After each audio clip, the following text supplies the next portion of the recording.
Bienvenue à toi dans cette nouvelle vidéo. Aujourd'hui, on va parler matos. Parce que je pense que c'est quand même important d'avoir du matériel avec lequel on se sente bien.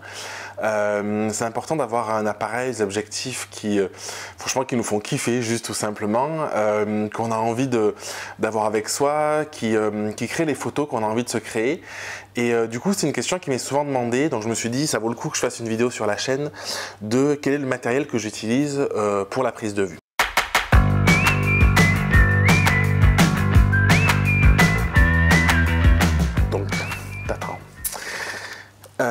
C'est assez simple.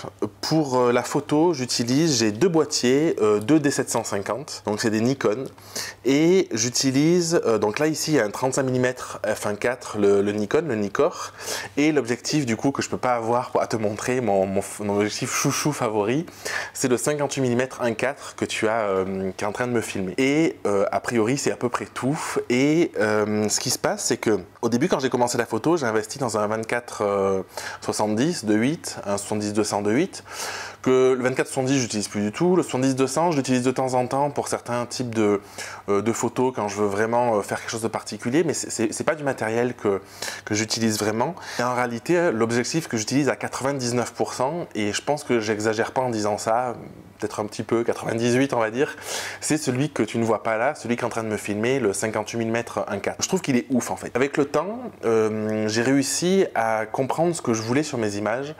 J'adore le côté, la douceur, j'adore la douceur, le rendu hyper doux sur des portraits, je trouve c'est très très beau. Et je trouve que globalement sur n'importe quel type de photo, même si c'est du reportage de mariage ou peu importe, c'est quelque chose qui est très très beau. Et du coup c'est un objectif que j'utilise principalement aujourd'hui, je disais à 99%, parce qu'aujourd'hui je fais principalement du portrait. Et je trouve qu'en fait, pour du portrait, ça permet... J'ai jamais été hyper à l'aise avec le 50 mm parce que je trouve que c'est un peu un entre-deux. C'est peut-être le fait d'avoir utilisé un 58. Mais du coup, je trouve que pour du portrait, c'est parfait parce que le 85, tu peux être un peu trop loin. Le 50, je trouve que parfois, c'est un peu limite. Alors que le 58, je trouve que ça donne un rendu qui est vraiment particulier et en tout cas qui me convient. Alors après, je sais pas si c'est une habitude que j'ai pris avec le temps. Peut-être aussi à force de l'utiliser. Si j'avais utilisé un autre objectif, ce serait peut-être différent. Et du coup, je fais pratiquement toutes mes photos avec celui-là parce que je trouve que le rendu il est dingue. Et le second c'est le 35 mm. Et le 35 mm j'utilisais beaucoup en mariage. Je pense qu'un mariage devait être à 50-50 parce que je trouve que le 35 c'est vraiment un angle de champ qui est juste un peu plus large mais qui permet d'avoir un peu plus de contexte dedans, qui permet quand tu es en mariage par exemple, tu as la mariée, du coup ça te permet d'avoir peut-être quelques invités, des témoins, du contexte, et je trouve que ça apporte beaucoup en termes de reportage. Par contre je trouve que comme j'ai tendance à être toujours très près des personnes que je photographie, le 35 il a tendance à déformer un petit peu, donc c'est léger, c'est pas un truc hyper abusé, mais disons que dans ma manière de photographier, dans ma manière de faire, c'est quelque chose avec lequel je suis moins à l'aise parce que justement quand je suis dans un environnement pour du portrait en intérieur, je trouve que soit ça montre trop ou je trouve que le cadrage est difficile, donc c'est pour ça que j'utilise principalement le 58 mm. Et je t'ai pris quand même un autre objectif, c'est le 28 mm 1.8, donc toujours chez Nikon, parce que celui-là, quand je faisais des séances famille, j'en fais plus aujourd'hui. Peut-être que j'en ferai pour faire des défis dans la chaîne, mais en tout cas, j'en vends plus. Mais du coup, c'est un objectif que j'utilisais énormément parce que, à l'inverse, le 35, parfois, ça manquait un petit peu pour du reportage de grandeur. Et du coup, j'utilisais simplement pour les séances famille en intérieur. Et ça permettait vraiment d'avoir un angle de champ un peu plus large. Donc, j'aurais pu acheter un 24, mais j'avais acheté un 28, un 8 parce que je devais peut-être faire, je sais pas, 10% des photos avec en séance. Donc, c'était pas quelque chose d'extrême. Mais sinon, c'était vraiment 35, 58. Et ça, c'était vraiment pour les séances famille. En mariage, j'ai toujours été au 35 et 58 mm. Et dernière chose que je voulais te dire par rapport à ces objectifs-là, c'est que pendant longtemps, j'ai un objectif Sigma 35 mm, Sigma Art, qui est un objectif vraiment bon, je trouve, qui a un piqué vraiment incroyable. Mais justement, en fait, ce qui me gênait, c'était qu'il était trop défini. Et j'avais tendance à rajouter un peu de grain en post-traitement, en post-prod. Et je me disais, c'est dommage d'avoir un objectif qui donne trop de détails et du coup de rajouter du grain. Et du coup, c'est pour ça que je suis passé au 35 Nikon. Il n'est pas aussi doux que le 58 là, parce que le 58, il a vraiment une douceur vraiment particulière.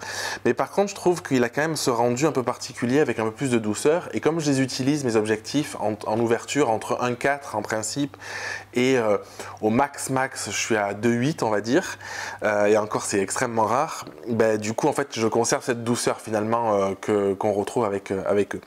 Et récemment j'ai testé, parce qu'il est quand même vraiment ouf, le Canon, le l'EOS R6, qui est pas à moi, qui est ma compagne qui est photographe aussi, avec le 50 mm 1.2.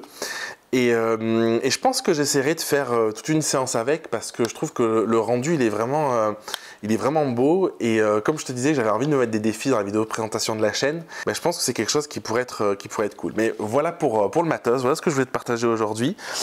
Ce que j'avais envie de te dire, c'est que, ce que j'ai commencé à te dire au début de la vidéo, c'est que le matos, c'est pas forcément la chose la plus importante, dans le sens où si tu as un œil, si tu as un regard, si tu arrives à trouver des cadrages chouettes, à essayer d'ajouter un peu de créativité, la lumière, c'est quelque chose qui est fondamental en photographie, et tu peux avoir le meilleur matos du monde, si ta lumière est dégueulasse, ta photo sera dégueulasse. Et moi, je l'ai vraiment vu il y a quelques années, il y a plus d'une dizaine d'années, j'étais dans un photoclub, et j'avais des collègues, en fait, ils avaient peut-être, je sais pas, 20, 30, 40 000 euros de matériel, sauf qu'ils ne géraient pas la lumière, ils géraient pas l'esthétique, ils géraient pas l'émotionnel aussi, l'émotion, parce que du coup, c'est la connexion que tu vas créer avec la personne ou les personnes que tu as en face de toi.